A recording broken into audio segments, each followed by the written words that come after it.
Okay, morning. Welcome to day 3. We have for us 2 sessions today. The first one is Professor Boureanu, who's from Surrey, and she's going to be telling us about verification of privacy and cryptographic protocols, both theory and practice. So, enjoy. All right. Welcome, everyone. Thanks for having me. Thanks for coming. So, that's right. As Bridget said, we're going to speak about cryptographic protocols and particularly privacy verification. I looked at the program and I know a little bit about that. So I imagine lots of people here are doing various things, and not everyone is doing cryptographic protocols for privacy. So in order to tailor this a little bit in terms of level, how many of you do cryptographic protocols or security protocol verification? 2, 3, 4, 5. Okay, so still the minority. How many of you do privacy verification of any type? When by privacy I mean privacy I mean anonymity, unlinkability, information flow. Okay. 2. Okay.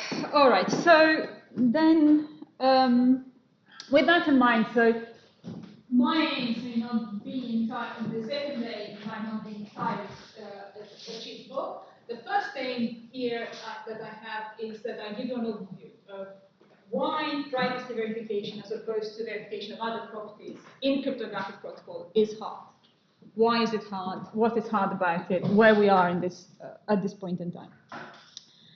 And the second one, with a perhaps in front, was to entice you to work on this perhaps in the future because there are lots of gaps.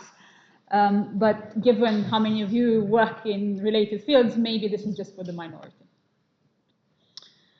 Okay, shall I break for a bit? No, sorry, it's just that your notes screen is being shared instead of the actual presentation. But I can do something that's fine. Oh, this is shared. Oh, I see. So I don't need this. I don't know how to do. Sorry, Okay. All right. So. Right, so now that the Zoom has been fixed, so this is what we're going to speak about. So what privacy properties we're interested in, how we do the verification of some of them, then afterwards how we do the verification of some finer properties than the previous ones that we'll see, and where to go from there. So this is roughly the outline, and we're going to have a break at some point, hopefully in between 2 and 3. Okay, now, not sure what's happening. All right, so cryptographic protocols. So that's cryptographic protocols. I put on this slide here. So these are protocols, communication protocols, anything that you think about sort of traditionally in the client-server type infrastructure, but doesn't need to be like that. It can be much more distributed than client-server, and there's some communication involved. Now, they're distributed programs as written in here. Once upon a time, people would say they're small programs. They're not small programs at all anymore. They're as big as you want. And they have some cryptography inside. So what does it mean that they have some cryptography inside?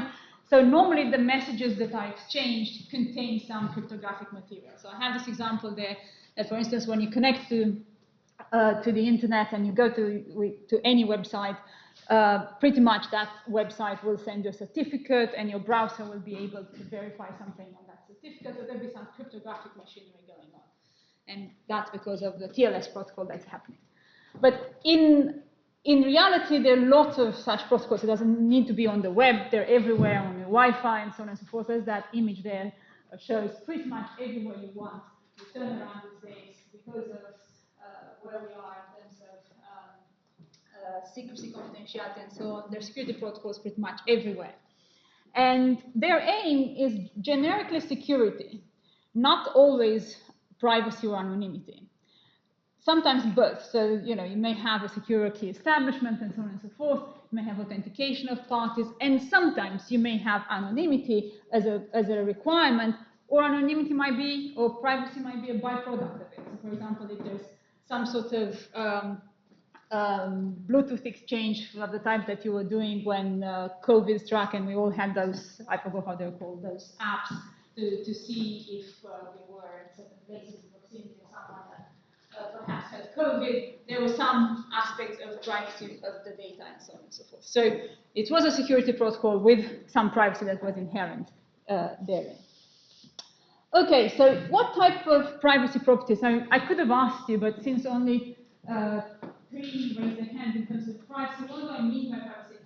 Well, we'll take it in the generic sense of the word. It can be the fact that, for instance, you cannot link my usage to a particular server. It may be that someone votes online and their vote remains private. It may be that I cannot be identified as being particularly myself in this room speaking, but rather someone in this room is speaking, so no identifiability, and so on and so forth. Anything to do generally with my identity not being disclosed entirely or linked entirely to something. That is the sort of privacy we're speaking about in here. And I put up a protocol in here that is easy to follow, and it's sort of a simple protocol, cryptographic protocol that was proposed by Abadi a long time ago, just to illustrate the aspect of what he called private authentication. So I authenticate to someone, but somehow not entirely, and I will explain what means not entirely, or not obviously, not in a way that everyone can see. So I could have, here I have a party A, and this party A says it's me, and I send to party B this message, in which I say hello, and inside, after hello, I encrypt this with the public key of B, so I encrypt it with the public key of B, so only B could decrypt this message, and inside I put my identity, my own public key, and some number, doesn't matter. And then what happens is that when this goes to B, B will decrypt it, because B is the only one who would have his, the secret key corresponding to this public key to decrypt it. He would look inside, and if this public key of A, that is my public key, is inside some whitelist of B, some allowed communicators that B is willing to speak to, then B will reply and will say, okay, fine, let's start communicating. And it will encrypt this message with the public key of B, or the public key of A, myself, replying back to me. And if I'm not allowed to speak to B, so if someone is just probing B, as it were, sending these messages and tries different public keys, for instance, and B is looking inside and says, this public key I do not recognize. So in this probing scenario, for instance, B will receive here a message where this value is not in its whitelist or in its allowed list or in its network filter, whatever you want. Then B would reply with an encryption again, but not with anyone's key. So imagine this being broadcast. So if this thing is being broadcast, an attacker here would see an encryption with the public key of A, and he would see an encryption with some other public key, I don't care which one, or it can even be symmetric encryption for all I care. It will see 2 encryptions, and theoretically, depending a little bit on the properties of this encryption, but leaving that aside, the attacker sees no difference between, if he just eavesdrops, between this message and this message. So the attacker cannot tell whether B has replied to A because A was in the whitelist, so has replied in general saying, I don't want to speak to you, and send this a message that is negating communication with A. Sorry, Ioana, yeah. Question. You're sending both hello and the encryption of hello? Yeah. And also ACK and the encryption of ACK? Yeah, that's fine. So you don't care about this? You don't care about this, so we can even just drop this. This is just to say first message, second message sort of thing. So the only important part in here is to say, in the first message, I send my identity encrypted.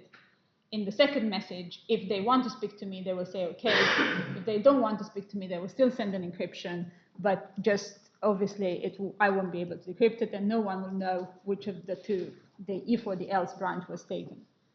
It doesn't matter. The hello and the ACK are truly to say message 1, message 2.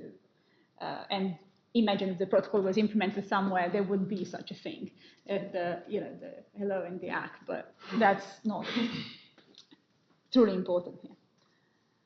Any other question? Yeah, well, I'm wondering, at step 2, if you are not a member of the whitelist, you still send, so B still sends the message acknowledged to A. It's a broadcast protocol, so yes, he will send it as if to A, but you'd imagine this generally happening over wireless, there are many communications going back and forth, so he will reply. He will certainly reply. But then I still know if I wanted to attack, this let's say machine, and I will still receive that my key was not a member of the. That's correct. So If I know, it's right? to A, yes, you will know. Yeah, that's correct. So that's a very good point. So what does A find out? So A can find out that they're not in their the whitelist of B. You are correct. So if I send this to A and they reply to me with that message, then I know myself. I can prove to you that I'm not in your whitelist. That's correct. Okay. That is happening. And what is N? Encryption and semicolon K mean? Any key that is not the public key of the public key of A. Okay, so you different to the message you're sending a key alone, or? No. You may not be able to decrypt it. So you just receive an encryption and you may not be able to decrypt it full stop. So I could encrypt it with the public key of someone else that is not A, but is not in this protocol whatsoever. Some general key I found online or a symmetric key as an encryption that you might not be able to decrypt. Yeah? It's a somewhat nonsensical protocol, but the idea about this being nonsensical, perhaps, in the sense that in real life you won't have a protocol where you send an encryption with a random key like this. The point that he was trying to make is that if you make a protocol like this, someone may deduce, as you well say, that they are or they are not in the public key, in the whitelist of B. So A may deduce that they are in the whitelist of B. But no one else should deduce anything else. So, for instance, if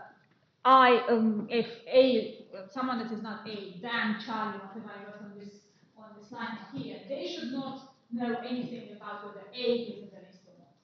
Alice should not know whether Dan or Charlie is in that whitelist of B or not. 1 second. I should not know how big this is. I do not know if it's 5 members or 10 members or so on and so forth. So the idea is that you can get information about yourself, but you cannot get information about third parties being in this whitelist of B. And B also does some sort of authentication, that's why it's called private authentication, because he checks. If you are in, I'll speak to you. If you're not in, I won't speak to you. So that is the idea. Yes? On the else branch, we return N and an arbitrary key. Yes. Do we need to be thinking about N having to be the same length as ACK? Yeah, so it's true. So this would be idealized messages in the sense that there would be basically the same length, this one and this one. So they look identical for intents and purposes. So if the first one looks pseudo-random after ACK, the second one also looks pseudo-random after ACK. So I do not have any such side channel information from the two branches. Okay, is that something you're assuming or something you're going to prove? There's something that in cryptographic protocols verification of most types will be assumed. That is that you will need to take this assumption at points when you do the verification, and for this particular protocol, you'll take the assumption that this one looks the same as this one. And this will be generically true for most encryptions and protocol verifications. You assume that they work and they are idealized, they're pseudo-random and so on. Does it make sense for Alice and so on? And Charlie and Dan? Yeah? So I can find out about myself if I'm there or not, but I can't find out if Brijesh is in the list of someone or not. And Brijesh and I can run this protocol, he'll find out stuff about himself, but not about me, and so on. So these are the type of protocols where you have cryptography, but there's some notion of privacy inside. So this perhaps is not the best example, but you can see that there's a notion of I should not find out some information about identities in the whitelist of B. It's an example of privacy. Now, as the person at the back asked about cryptography and so on, it's important to say what do we do with this cryptography? It's idealized. So obviously we care about cryptographic aspects in here. Without cryptography, this goal of private authentication would not work. We need that encryption there. So in terms of protocol verification, there are two worlds. So this so-called symbolic or Dolev-Yao world and the computational world. The computational world, when people do computational proofs, they need to take, speaking of the question at the back, specific assumptions about the encryption, whether it's in CCA, in CPA, all sorts of names. It's not idealized, and you are actually reasoning about the properties of that encryption computationally. Attackers would reason about those as bit strings, whether they're pseudo-random or not, and so on and so forth. That is in the computational world. In the symbolic world, this is not the case. So messages are idealized, so they're no longer bit strings. They're actually some terms in some term algebra. And cryptographic primitives, from the question that I got earlier, they're just some functional symbols applied to terms in a term algebra, so they're idealized. They might have some properties, these functional symbols and so on, but generally they're far removed from the true properties of, say, encryption and so on. And you have an attacker that's a Dolev-Yao attacker, and I'll explain what this attacker does in a second. And there's lots of work in both fields. I think today we will only have time to discuss about privacy in the symbolic world and not in the computational world. If there's time at the end, I will show you something about the computational world. Both existed for a long time, pretty much the same amount, developed around the 80s. And because this is idealized, the symbolic world is much easier to mechanize. What does it mean to mechanize? To get tools and theorem provers and model checkers that operate on that.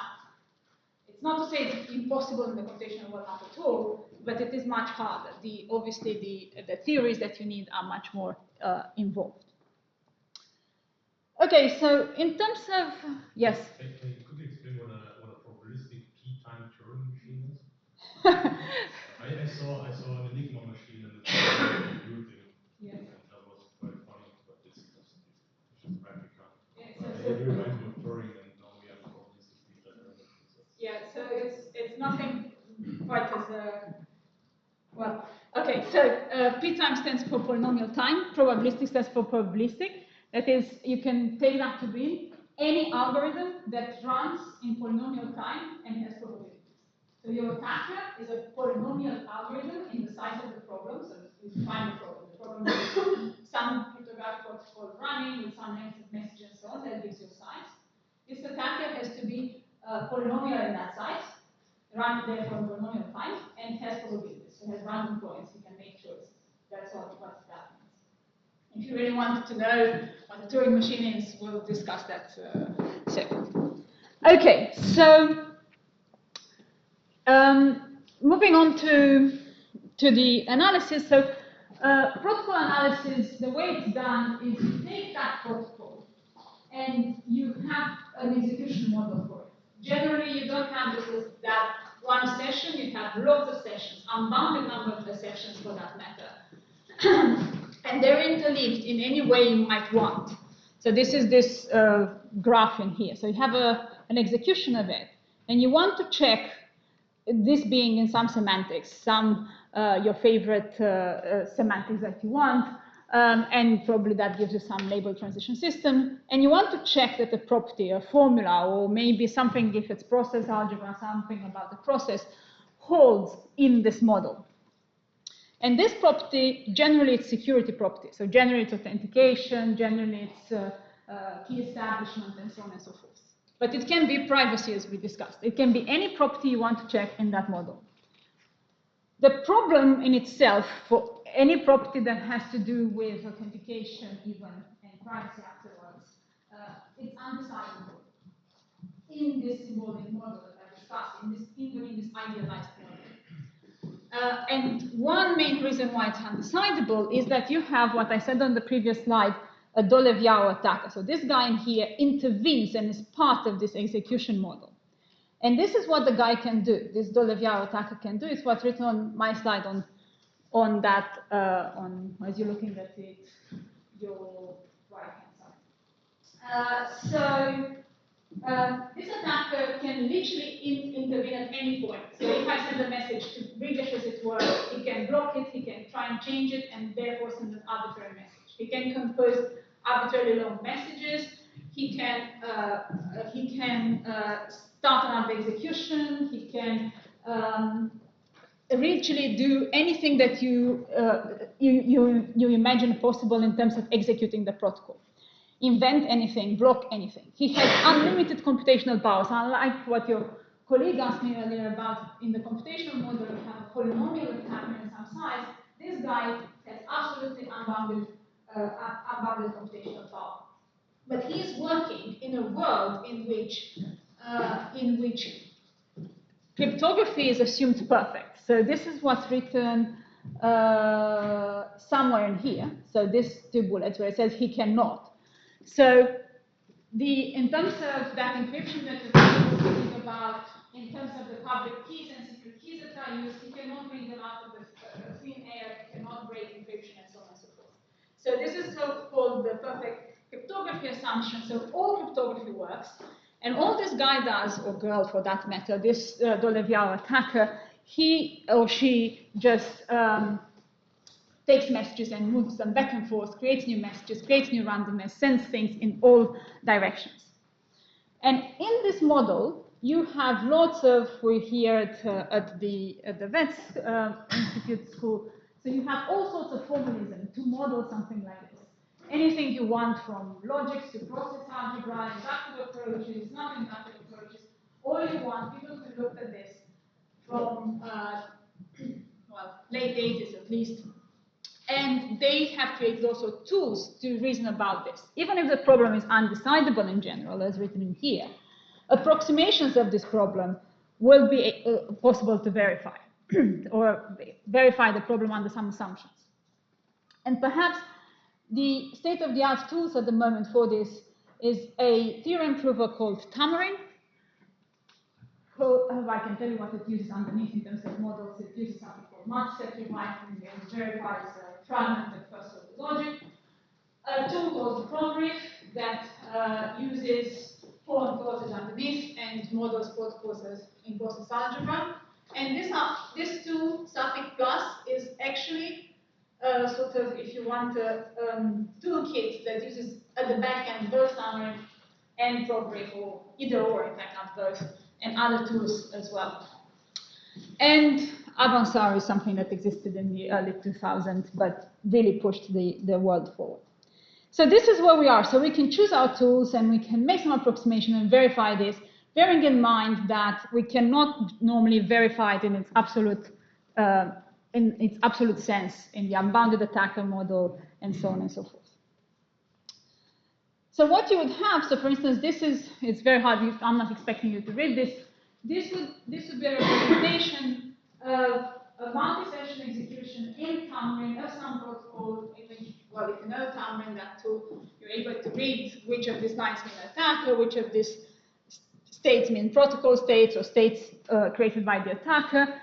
And this would be an execution that interleaves, I don't know, potentially 2 concurrent or 3 concurrent executions of a protocol that shows that the attacker is able to break some property that we wrote in the system.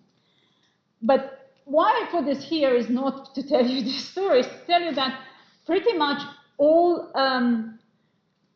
symbolic analysis or Dolev-Yao analysis of cryptographic protocols are geared to work on reasoning on what we call traces. So you see in here, there's this label transition system, and you have basically those green things are nodes in the graph that tell you I can move from this state to this state to this state. I execute the protocol in this particular sequence or this particular execution, and the reasoning is about, particularly in Tamarin, is backwards on traces all the way to the execution if a formula holds. So if this trace has a particular property, in general a reachability property, in this case backwards reachability. But it doesn't matter if it's reachability or not, but they're really geared towards traces. So all of them underneath, they have more or less a label transition system like this, and they reason on the execution traces. And why I'm saying this is that reasoning on traces like this is very good for what we call authentication properties or secrecy in general, or to express those. So properties that have to do with security rather than privacy. So I can say that, authentication, I can express it that all the way, no matter how many of this I have, at the end of the execution of the protocol, authentication means that two parties agree that they both think that one of them is A, for instance. Secrecy means that on such a trace, I never reach a state where the attacker learns a particular value, and so on, imagining that inside the states I model the knowledge of the attacker.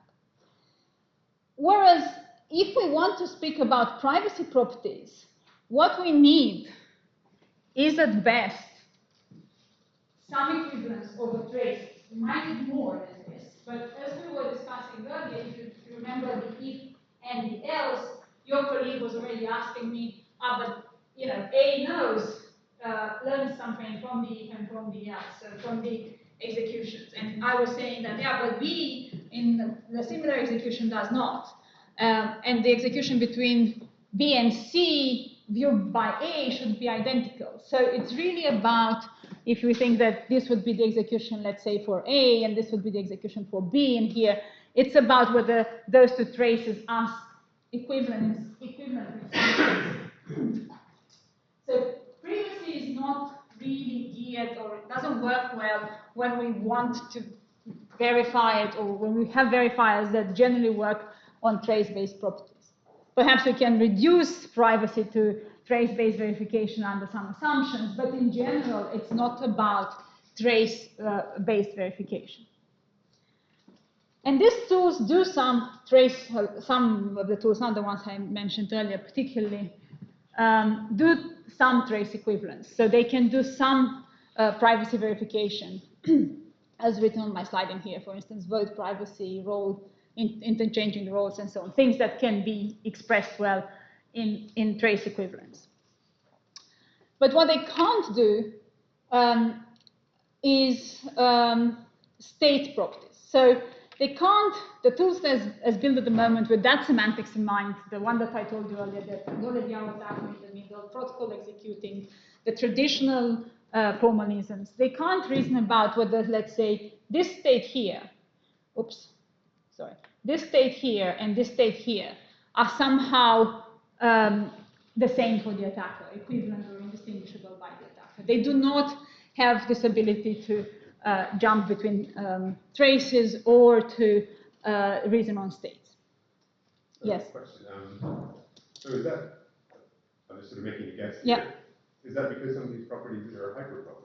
Yeah, the privacy properties would be hyperproperties, but these tools that exist for cryptographic verification in general of security, so cryptographic protocol verification for securities, are not, are trace-based properties, and the semantic is such as well. So the semantics for the protocols is such, as we will see in a second, but the tools as well underneath, the reasoning that they have is generally trace exploration. So, and the privacy properties, as you well put it, intuitively are hyperproperties, and beyond intuitively. So they if actually are. we had some good hyperproperty checking tools, Yes. then some of these problems could be ticked off and potentially. And there are some, as we both know, but then we can discuss later, they might not have the right semantics for this type of attackers in mind, or maybe they will in mind implement it, but then again they might. So we'll get there as well.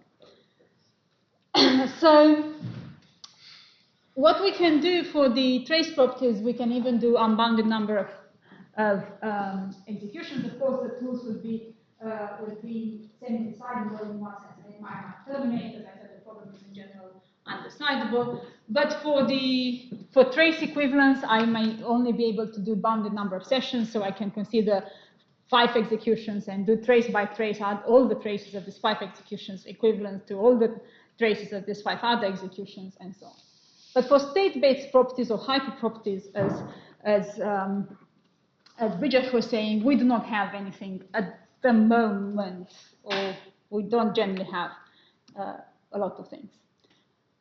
Okay, so let's see how this semantics works so that you can understand what's happening a little bit. So I chose to use a formalism that is not my formalism of choice, but knowing that perhaps the people that come to VeTSS and so on may have seen process algebra more than other things. I chose this particular formalism. So we could choose another formalism to describe protocols, but let's take this one. So to describe protocols, I want to describe this protocol say. So what do I have to do? I have to describe the ends, the public keys, the encryption. I have to describe all of this. So Abadi and Fournet in 2001 came up with a variant of process algebra, a variant of process calculus called applied pi calculus. And they said, okay, so let's assume that everything that's atomic in here, this ends, this nonsense, they're called this public keys, is something that they would call names. And these things, this cryptography aspect would be functional symbols over these names that therefore would together create terms. So I could describe a function for symmetric encryption with the RT2, a function of symmetric decryption with RT2, asymmetric encryption like here with RT again 2. I could have tuples, so I could create this tuple here, hello and public key. I could project things, I could have map, I could have anything I wanted really in as much as a functional symbol with a given RT. And so messages then in here, as I say, become terms over this functional symbols and atomic terms. And then to describe the properties of cryptography, they described what's called, well, maybe originally they didn't, but later on some people did, what's called equational theories. So, for instance, if I get a symmetric encryption, this is the key to encrypt, and I have the same key to decrypt, then I decrypt to X.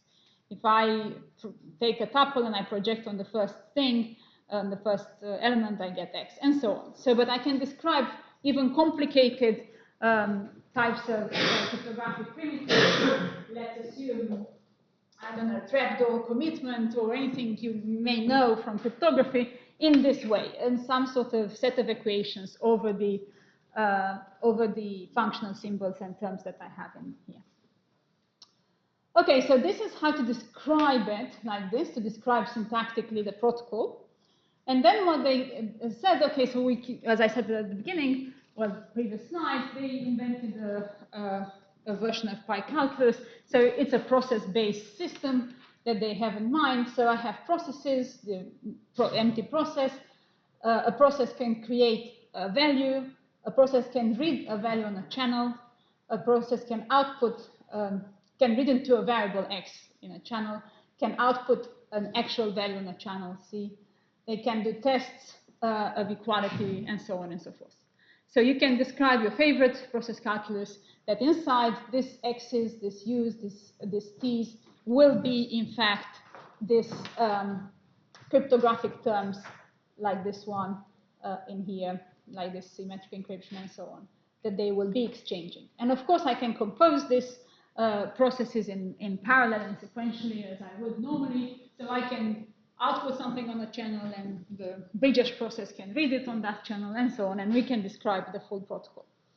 And indeed, if you look at this protocol that I put up first, this private authentication protocol, what you would have in here is that you would have the process that represents A, and they will create a value N, and on a channel, they will output this term, hello, concatenated with the encryption of something, concatenated with the encryption of hello, public key, and the nonce that they generated in here, encrypted the public key of this, and that would be the first bit. Eventually, this A will also read what comes from B, so then the continuation of this process is to read on a channel what comes from B. And B, obviously what it has to do is to have, first it will generate some values itself, so this nonce in here particularly and this nonce in here may generate this key in here as well, and it will read first this message, so it will read in some variable Y from channel C, and then it will check exactly what we said. If this public key in here is in its whitelist, so he will decrypt, he will take the second value in here, he will check something, he will output, and so on and so forth. And then I can compose this, and I can also arbitrarily replicate them. So I can have as many rows of A as many rows of B as I want.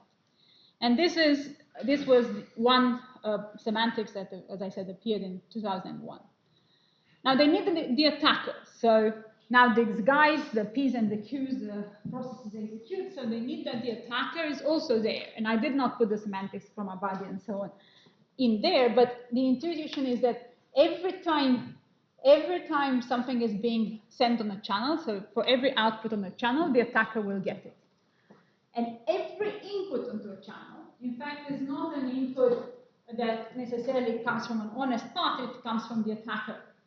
It might be that, in fact, what the attacker, the only thing it does is to replay, I send something honestly to Ioana, but the attacker will get it and let it go forward. Still, it's any input that Ioana has is from the attacker.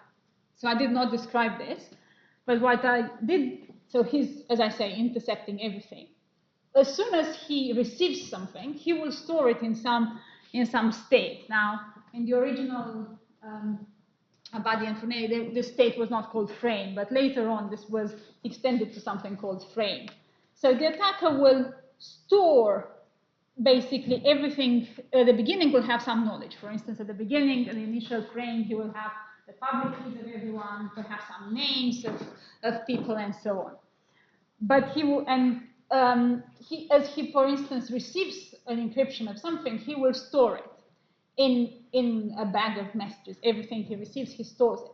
But moreover, if this is not just a state, but rather what people in applied calculus call the frame, he will store it with some meaning associated to it. So for example, when I write here W4 or omega 4, this would mean that this stands for a particular message. Let's say the fourth message in the protocol, or the fifth, doesn't matter, but it actually means something. So if he received a particular encryption, it stands for message 4 in the protocol. He's following the steps, and he stores this in some sort of meaningful order. And what he also does, he produces things. And how does he produce things? Well, of course, we have to describe to him, as it were, to him, to the attacker, the protocol, that it needs to compose different messages, message 3, message 5. So one way of saying this is through something that's called recipes. So for instance, I put in here a recipe, so that says that, imagine that this particular recipe R stands for R5, and this R5 means this is the way in which you will compose message 3 in the protocol. And particularly what it tells you, take this that you received, or anything like this that you received in W4, anything you have in W4, in this maybe message 3 of the protocol, decrypted with what is in message, in this W3, in this particular thing. So decrypt this thing with the secret key, and which is saying in here, which is what's being said in here, and encrypt it again with what's in W2, so with this public key. So it's saying this particular thing, it's saying take this message, decrypt it with this, encrypt it with that, and send that out. So this recipe here would be, this is the way to form message 5 or message 6. It says you need to decrypt, you need to, and re-encrypt. Basically, decrypt this with that and re-encrypt with this. And so you have a way of describing the steps in the protocol, but also the fact that the attacker has to do this cryptographic decryption, encryption, and so forth. And basically, the way the semantic works, it's written pretty much in here. For anything the attacker, so from his frame, from anything that, with any recipe that he has, he will, anything that he might be able to compute, he can put it out there. And some process somewhere will read it in this particular, on this channel, and then the process will continue with whatever it's in its description. So for instance, in here, imagine that if this is my role of B from before, and my role of B reads like, I have to read something, and that protocol B was reading something from A, I read something, and then I continue. So I read this something, and then I continue, means I'm being reduced to this P prime, I continue like whatever it's written after the in. But this in order to be executed by the role of B for the attacker, for the process to receive something, to read something on a channel, it is always the case that the attacker has put it there. And in the simplest way to put it there is he received it from somewhere and just left it there. That is a possible execution. So all other possible executions exist, that he's composed it himself, that it's part received, part composed. But in any case, anything that any process consumes, it's in fact put there by the attacker. And this is the way we say in process calculi of this type that processes evolve. And this is the semantics that was given to them to evolve. So basically, in an in, the attacker puts it there, you evolve. Of course, you evolve also by doing the out later on and so forth. But recursively, you can imagine that you can define this. OK, so now what I've given you so far is to say I can take protocols, I can describe them in some sort of formal language. For instance, in this process calculi, the attacker is in the middle. I can make the attacker also have the semantics that he is always in the middle and can produce anything and everything. And cryptography is perfect because it's described just by those functional equations that we saw earlier. And I would now move to describe to you how to verify some privacy properties and what the problems are. Why in this semantics that we saw that's been around from the 80s, late 80s, it's hard to verify privacy. But before I move on, is there any question? All right. So as you see, we are verifying some privacy properties, not all, some. And this is going to happen in some parts. And the first part, we're going to verify something that from the viewpoint of process algebra and process calculi, well, we would like to verify something called observational equivalence, which we can't because it's undecidable and also because it's hard. So we will verify some approximations of these, of observational equivalence, these two things. Let's first think about what observational equivalence could mean in this context with processes that I described here. So let's assume I have two processes, P and Q. So this can be, let's assume this is the role of B, and the role of B slightly changed, because that would make some sense. So the role of B earlier, and the role of B with a tweak, that would be Q. And then observational equivalence says, for all other processes A that are composed with P, and let this process A also be composed with Q, we say that P and Q are observationally equivalent if the two processes, when composed, A with P and A with Q, would reduce in the same way and output on a channel in the same way. In reality, when I say here for all processes, what I mean in terms of security protocols is for all attackers, no matter what the attacker chooses to do as a process that work, if I compose that with P and I compose that with Q, whenever P does something, evolves and outputs on a channel, so does Q. Actually, this relation is a bit more complicated and composed, closed under some compositions, but the intuition is that. And as you can imagine, because here I say for all processes, and moreover is this Dolev-Yao attacker that can create any term that it wants whenever it wants, this is undecidable. It's actually undecidable even without the Dolev-Yao attack. So perhaps I cannot verify this. For sure I can't verify this as it comes. But the intuition is that for our protocol that we saw earlier, if I take the protocol P, the privacy authentication protocol, in which I executed from the perspective of, in the whitelist of B, there's Dan, there's D, and the whitelist of B, there's Charlie. So I execute the protocol with two cases. One initial setup, in the whitelist of B, there's just Dan, and the other initial setup in the whitelist of B is just Charlie. And I run these two instances. And the attacker is not Dan or Charlie. The attacker is someone else that is not Dan and Charlie. Then the two processes should be observationally equivalent.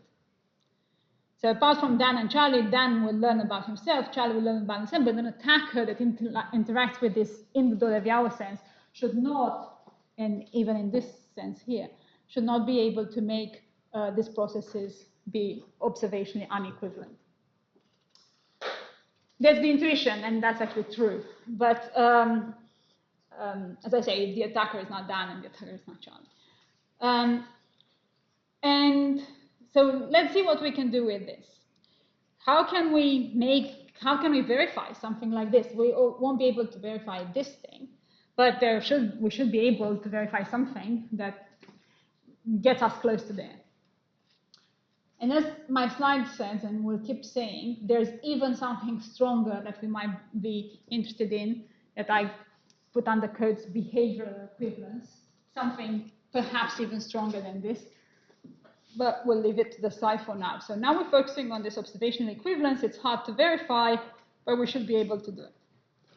And as my slide says in here, there are two main ways, as the state-of-the-art has at the moment, to do this with approximation.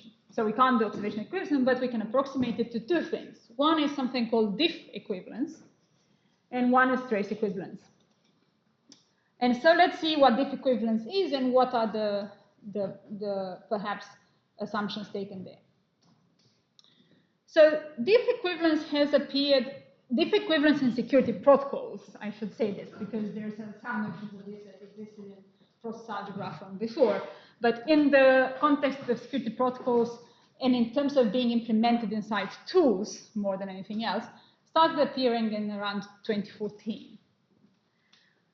And diff equivalence is a very coarse type of equivalence on processes that says like this. So let me take a process P and transform it from itself into what's called a biprocess.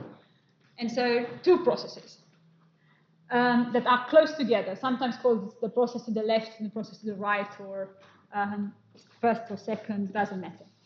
But basically, intuitively, the left version of it, or the first left version of this process P, is exactly itself, in which on one particular occasion, it makes a choice between either using message M or using message M prime. And say on one case, it uses message M on the first version, or the so-called first P here. On the second version of it, it chooses to use message M prime. So literally, the difference by processes should be something small, and normally in terms of security protocols at the level of one message to begin with. Of course, we can then extend it to more messages, but imagine it to understand it first for one message, and in one process, as a byte process, it chooses one version of that message, and in the other case, it chooses another version of the message. So to give it simply, let's say this is, in one case, this is M is encrypted, and in the other case, M is not encrypted, for instance, and this is a choice that the process can make. Now, we say the two processes that we define diff equivalence on the basis of this biprocess starting from P, and what we want to say is what's written in here, but I will explain it in words, that when a process is reduced, and remember the reduce means to consume inputs and outputs, so you consume an input, you become another process, you are declared input, output, new, whatever. So as they reduce themselves, they consume inputs and outputs, they evolve. The one on the left, or the first process, and the one on the right, or the second process, reduce in the same way. So this thing in here does not inflict, for instance, some divergence in the way that they would be reducing. So they reduce in the same way, and moreover, when they finish reducing, they lead to the attackers knowing the same things. So the attacker learns the same things on the left, on the first process, on the first execution, the same things on the right, on the second execution. The fact that the attacker learns the same will be that those frames that I showed you earlier with W1, W are sort of indistinguishable cryptographically. It's something called static equivalence. But for now, let's assume the attacker learns cryptographically the same things in the left and the same things in the right. But more importantly, the problem with this equivalence is that this process literally reduces in the same way. So if this process P takes one step, then the other process takes the same step, or I mean, it takes a branch of an if, this other one takes the same branch of the if, and so on. And this is syntactic reduction, so it's sort of, well, not reduction, syntactic type of equivalence, you come to think of it. So I define processes, I define the semantic on them, on how they reduce themselves, but then I ask something very coarse here, that this by process that only differs in the left and the right on one term, they keep executing in the same way, step by step, as it were. It's quite strong. But obviously, if something like this were to hold, then observation equivalence would follow in the sense that no one will see any difference if they reduce in the same way. So let's take our protocol in here. So if we take our protocol that we discussed, we said that intuitively, if I put in the white list of Bob and Dan, and in another branch I put in the white list Charlie, it's observation equivalence. Apart from Dan and Charlie, no one should see any difference. But what about if I do diff equivalence? If I model this as a process and I do diff equivalence? So if I do diff equivalence on this process, on this particular protocol, so I model it, well, I've showed you on the previous slide, I model it as a protocol. If I take, I didn't say where I put the diff, but okay, fine. If I send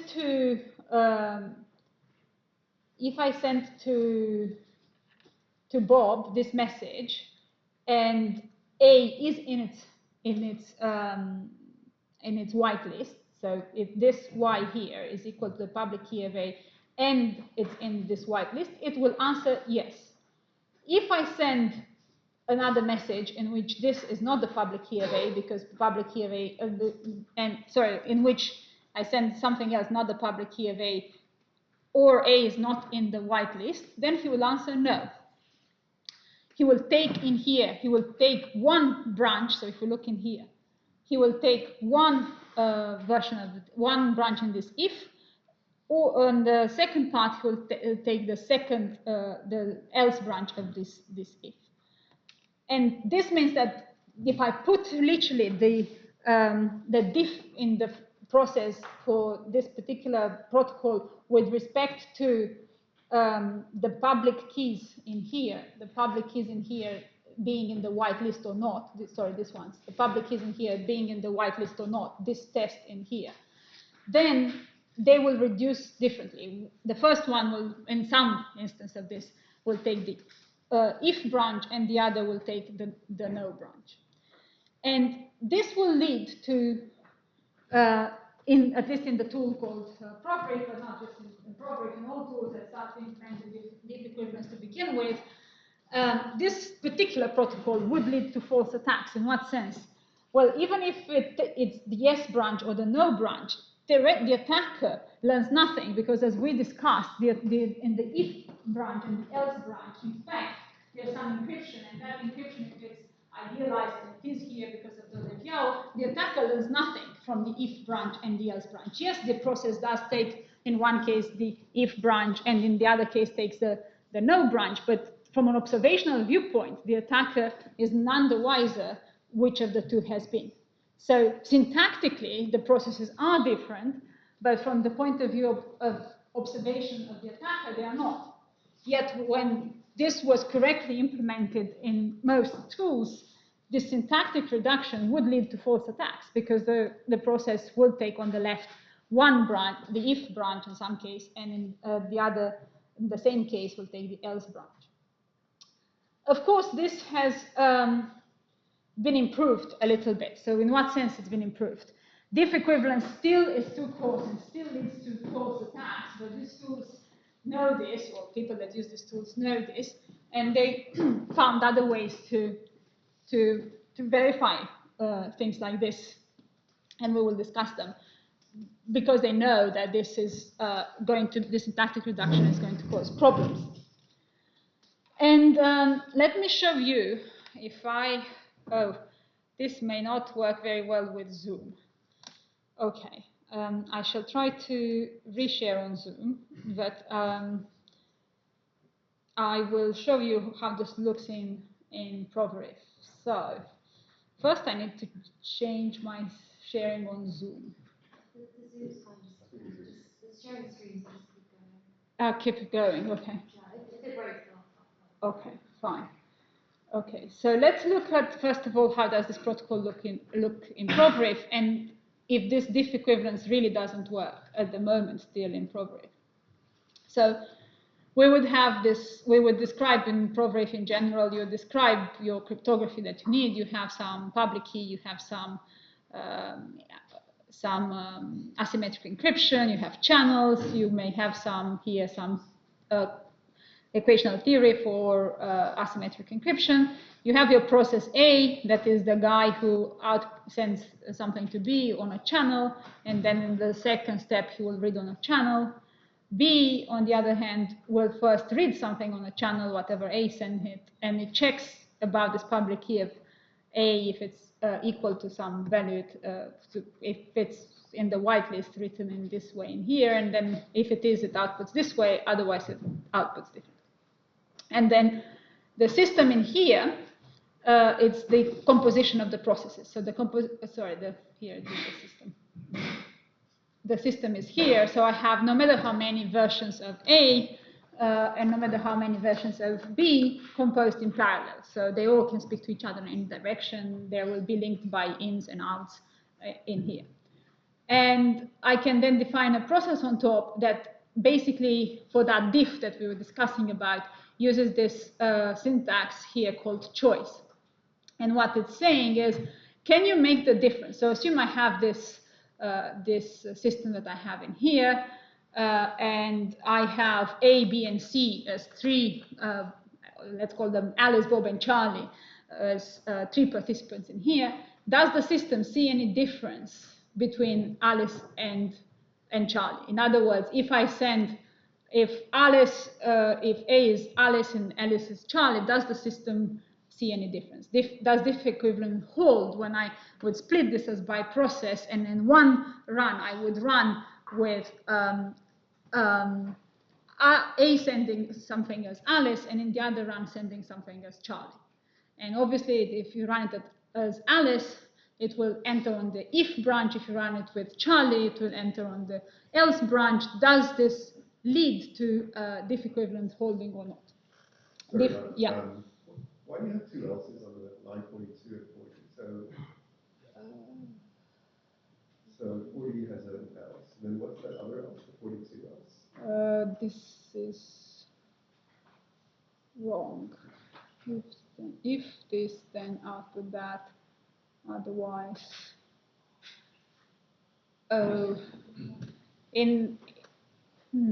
that's bizarre. You know why? Yeah. So it's saying let this thing hold, Yeah. otherwise let this, like if it doesn't hold, Yeah. that left. Yeah. So in any case, it will always output. So you have to think about the ins. Sorry, you have to think about the ins and the outs and how they're linked. So in any case, you read something, and you will output something. The way I could explain it. So what you have in here is.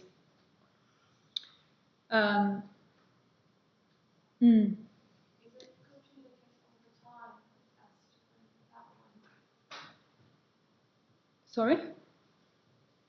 No, so let this in here if, let me read it entirely, if it's a public key, output this, otherwise output that. And in the case where, in the case where I could not decrypt, so this is saying, okay, decrypt this, I read something, decrypt it with my secret key, and if I decrypt it, then I find the things inside, and if inside I find the public key of Alice, I output the if branch. If I don't find the public key of Alice, I output this. If I can't decrypt, I still output some rubbish. This is what it means. So it's a let thing happens. Yeah, so it's the binding of this let, that this let says, let's decrypt. And I decrypt this, and this is what in this case, I do this. And if I can't decrypt, you can think of it in this way. If you don't want to think of the let, then I do this. Okay, so the question is this going, what is this going to say? So let me have a look. So this is, am I in the right thing? Yeah, okay. So if I do this version, so I call it old because we can also do another version of this protocol. It will consume this protocol. It will actually write to you in here if you have the patience to read exactly how the reduction of the byte process works. So the case in which Alice is sending the message and the case in which Charlie is sending the message. And step by step, it would tell you that, in fact, the processes, it will find it's in here at some point, that it has found a trace that is a reduction on the left that is different from the reduction on the right. So it simply says that I can reduce the process for Alice, this process in here. I can, if I execute it with this, I will take the if, and if I execute with this, I will take the else, and I see this difference. And in the old PROVRIF file, in the old PROVRIF implementations, it would not say that this cannot be proven. It would say observational equivalence, it doesn't hold. But now PROVRIF has learned that this is a problem, that this is actually that choice thing, that diff does not work correctly, and it's purely a syntactic problem. And so then it tries something smarter, which we will discuss later, that is to reduce, to simplify the processes, to rewrite the processes in such a way that perhaps it can prove something. And actually, it can prove that this system at this point in time is observationally equivalent by rewriting it in some way in which you no longer have this problem of the if and the else, or rather you do have the if and the else is there, but it takes into account when transformed into some logical formula that the two the if and the then and the else should be treated differently with respect to the operator choice or diff equivalence. So this is to say, where was I? Here. This is to say that at this point in time, we still have this problem with diff equivalence. Diff equivalence is handled, I don't know what's happened. It's handled better by tools in the sense that it won't say it's an attack, it won't tell you it's a fault, it's something that doesn't hold. In a lot of cases, you might still have some problems, but it's still not good enough. It's too coarser relation. The other thing it doesn't have is, you can think about it if you want, is that the diff equivalence here will not be able to express things that are quite fine. They are really a diff inside the protocol description around the term, and therefore they will really reason at that level. So probably you won't be able, about the size of the whitelist of B, you won't be able to reason about that. If it has 3 members, 5 members, 6 members, you won't be able to express other types of final property with diff equivalence. Bearing in mind, it came to sort of approximate observational equivalence, as we said. So it's doing that, but at the level of really terms inside processes. Well, and then reducing the processes. So we might have a better hope, perhaps, where this fails as being too coarse, to approximate observational equivalence, which is what we wanted, via something called trace equivalence.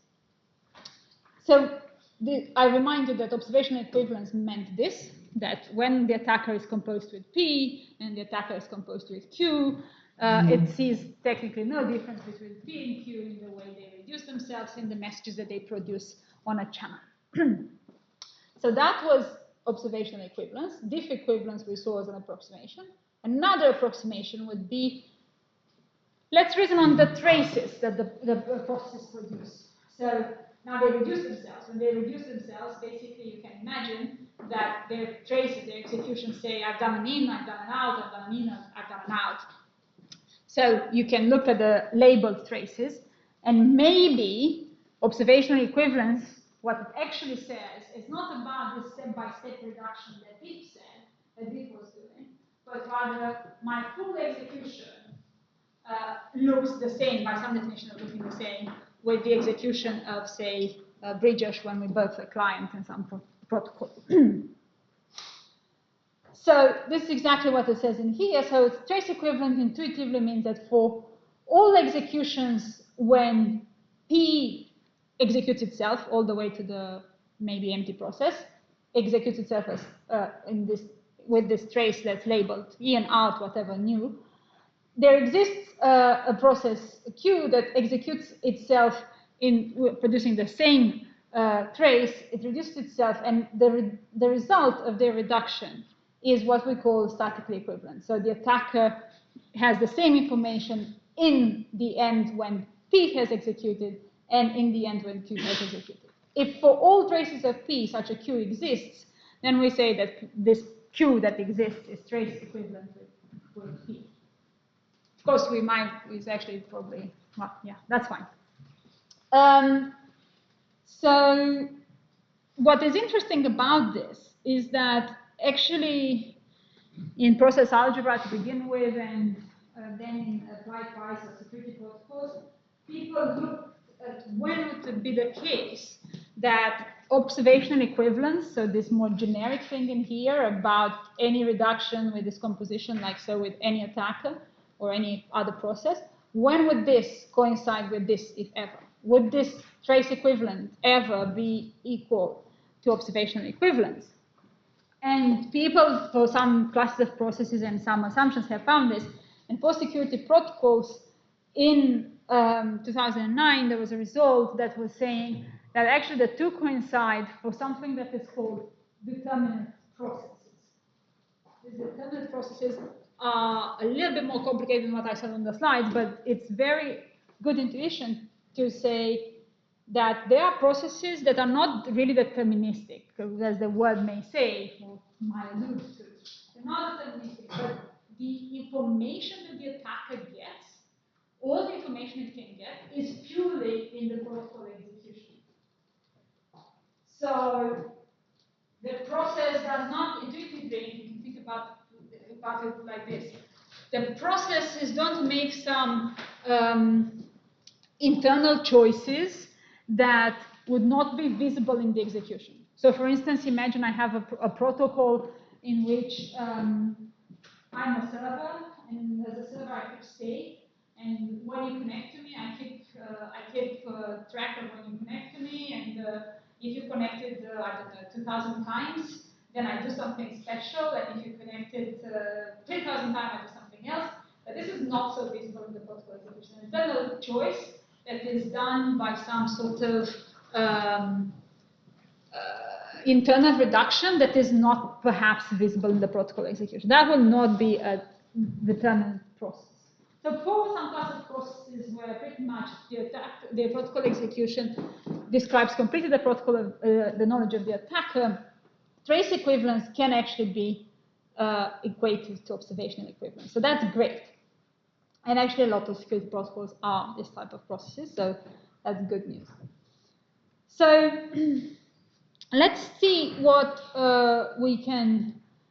this trace equivalence looks like. So as I tried to explain earlier, you mentioned that you execute. So for instance, here the attacker put something on the channel. So the attacker put this T on the channel out of his frame. You read this. When you reduced yourself, so you had this in front as a process, and now you reduced yourself to whatever this T that followed afterwards, having read T into variable X as written in here. When you do this reduction, I keep a label on the trace. So I can simply when the process reduces with what it reduces with, I ornate the trace with a label. So in this way, I can enhance the label transition system quite a lot, and actually name executions of protocols by the actions that have been taken. And moreover, I can do this, as you can see in here, this is done at symbolic level. So what does it mean at symbolic level? I didn't do it here particularly, but I could, yeah, I didn't do it, sort of. I could keep this also at the level of any message. So I could keep it, the ornation of traces, I could describe all the ways in which processes can execute via all their possible traces at the symbolic level, not the exact message I receive, but with a variable that would stand for that message. So I can really describe processes or their executions by their traces. And At the end, I keep the attacker, as you can see in here, this phi stands for the attacker's, this phi stands for the attacker's knowledge, or the frame, as I put it earlier. It would always increase its knowledge as people, for instance, output on a channel. He would receive that. He would make a test. He would write this test in his. He would do the test over his frame. And so the question I said earlier in trace equivalence was that when the processes keep reducing themselves, in order for trace equivalence to hold, at the end, what results from the reduction of P and the reduction of Q, if P and Q are trace equivalent, should be statically equivalent. So I'm finally going to tell you what static equivalence means. So static equivalence means that if the attacker gets, for instance, at the end of executing P, this frame phi for P, and this frame, whatever, psi for executing Q, then there is no cryptographic test that he can do to phi and or to psi such that he can distinguish them. So whichever result he gets out of phi by doing a test, a cryptographic test, he gets the same result from psi and vice versa. So here it's written with respect to equational theory. So this is an equational theory. So the set of equations, as we know it. So I told you the way encryption works, the way decryption works, the way signature works, and so on and so forth. So any test that he makes, so say this is a test R1 equal to R2, he makes it over this knowledge. When he makes the same test over this knowledge psi, he obtains the same result. So to give you an intuition, I put here two frames of the attack. So I have this, and I put these frames to, I put actually 4 frames, 2 of which are statically equivalent and 2 of which are not statically equivalent, so that you can see the difference. So for instance, let's assume that in one frame, this phi, the attacker has a public key in this counter, or in this index, or in this recipe, in this entry, he has a public key, and in the second entry, he has the encryption, the asymmetric encryption of yes. And in the other frame, he has a public key again, and the same public key, and this time he has the asymmetric encryption of no. He can encrypt, so because yes and no are constants, if I encrypt yes with this public key, I obtain a value. And I can test if this value is equal to this or not. So I can do here, I can take yes, which as an attacker, I can do this test. I take yes, that is a constant. I encrypt it with W1, which is what's written here, and I check if it's equal or not to yes. If it's equal to yes, then I know that this is yes. When I do this test actually distinguishes the 2 frames, because I can tell if here I have yes, or in the same way I can tell if here I have no, and moreover I can tell if the 2 are different with the same test, that is the encryption of yes. Encryption of yes will tell me yes, W4 is the encryption of yes here, and tell me W2 is the encryption of yes here, W2 is not the encryption of yes here. So with this test, I can tell these 2 apart.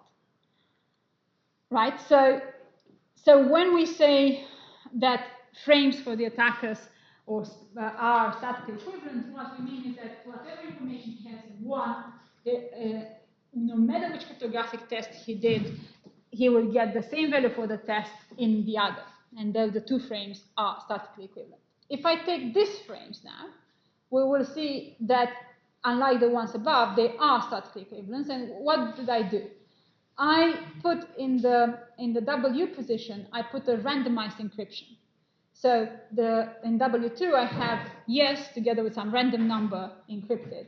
And then for the second entry for psi, I have no with some random number encrypted. There is no test that will tell these apart because the attacker will never be able to intuitively guess the random number. So we're working here with random numbers that are true random numbers. So he will never be able to produce W2 out of yes himself. So he will not be able to produce exactly this. And he won't be able to know what's inside this to produce exactly this because he doesn't have the associated secret key in here. So this means, in other words, this W2 is equivalent to encryption of something random. W2 and the second one is the encryption of something random to the attacker. To someone who has the secret key, they can decrypt and they can see that inside there's something different. But to the attacker, these two frames are statically equivalent. And you can prove it, that there's no test that in the Dolev-Yao semantics, there's no test that the attacker can do over a given equational theory, for instance, for asymmetric encryption, that these two can be told apart. So for trace equivalence, what we implement is exactly what I said in here. So we implement reductions of processes and keep their traces. And if their traces look equivalent, where we may define what equivalent means, maybe there's some stuttering equivalence, maybe if something does, but for intents and purposes, they look equivalent in terms of labels, and they end up in frames. They end up in frames, these ones, for the attacker that are statically equivalent, that the attacker knows the same thing. Then we say those two processes are trace equivalent. And that is a good approximation of observation equivalent, in fact, equal to observation equivalent for some processes. And so we are here where this has been implemented. So this has been implemented in some tools, a tool called Atlas, and then a tool called StaticQuick, and the state-of-the-art tool is DeepSec. I will give you the break in the time that it is. I'm just going to say how this is done in DeepSec and show you an example. So in DeepSec, that is the state-of-the-art, what they could do and what anyone can do, as I said at the beginning, is to do bounded verification. So what does that mean, bounded verification? So say I want to prove that process P and process Q are trace equivalent. If I want to prove that they're trace equivalent, I say like this: let's assume 5 executions of P, let's say a bound doesn't matter, 5, and 5 executions of Q, and enumerate somehow, albeit it can be symbolic, write symbolically what 5 executions of P mean for all the possible 5 executions of P, and all the possible 5 executions of Q. And then check if once reduced, check that these 5 executions of P and 5 executions of Q produce the same traces, so that's PR and PR prime there. And that after this has happened, the P and Q reduction leads to the attacker having 2 frames that are statically equivalent. And so they implement this bounded again, because there is no good way to represent, obviously, all the possible executions of traces of TR and TR prime in this sense, in which you keep also the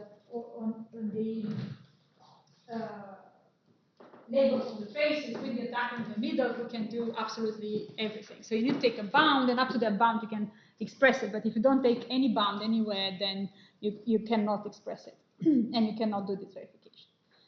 So they do this, and let me show you how it looks in DeepSec, and then we take a break.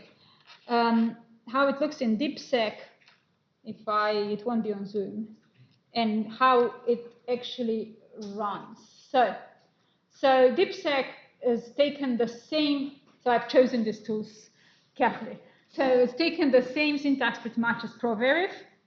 So you would see that the description of the protocol is pretty much the same. So if you were to read it, you will see that it's written this time a little bit better, but it's the same process A and B. And here, for instance, it says, okay, I want to have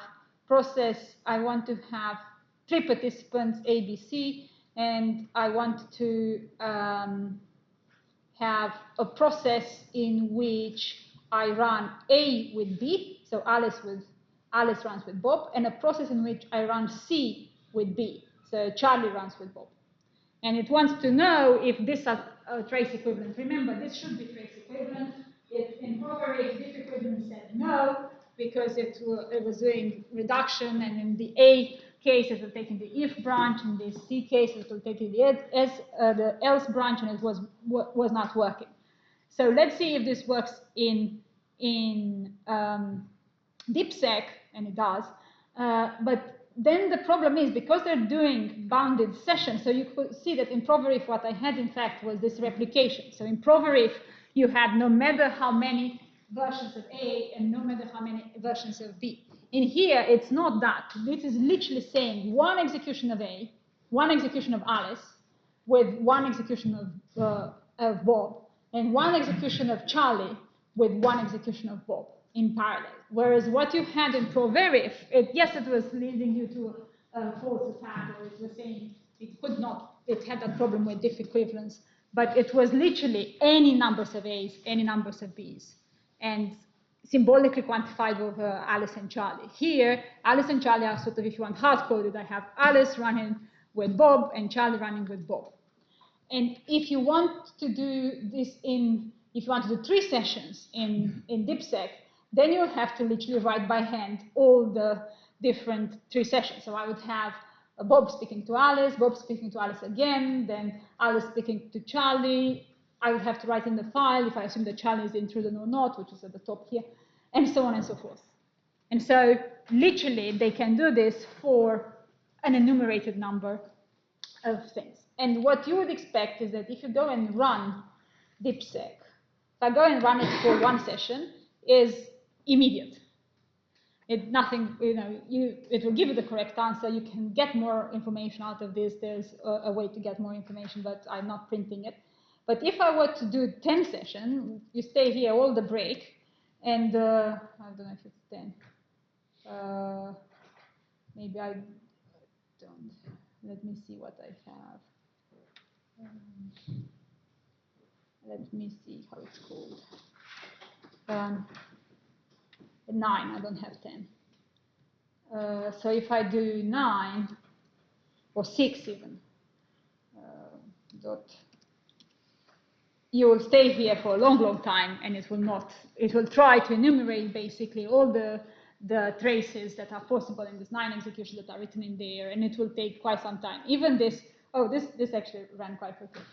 So the more I increase this, and I can show you this in a table, the longer it takes. So perhaps not for 9, but it exponentially grows, as you can imagine, also because of the parallel composition.